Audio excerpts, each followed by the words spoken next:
Ang sabi ng may mga sayad na trolls ni Lupin, abay, naglulustay na ng pira si Inday Sara.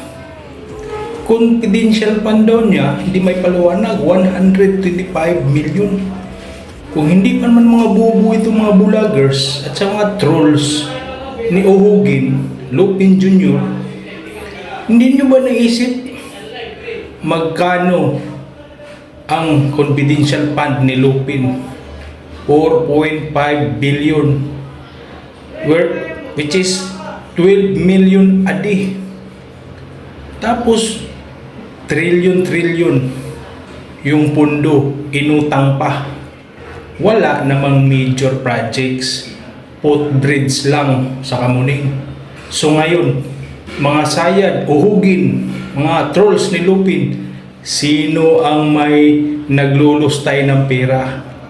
Di ba si Lupin Jr., palibhasa kasi naambunan kayo doon sa malita-malitang nadali ni Lupin. Kaya, panay protekta nyo. Kaya kayo mga vloggers, mga bubo, may mga sayad kayo. Kayo ang may sayad. Kayo ang naglulustay.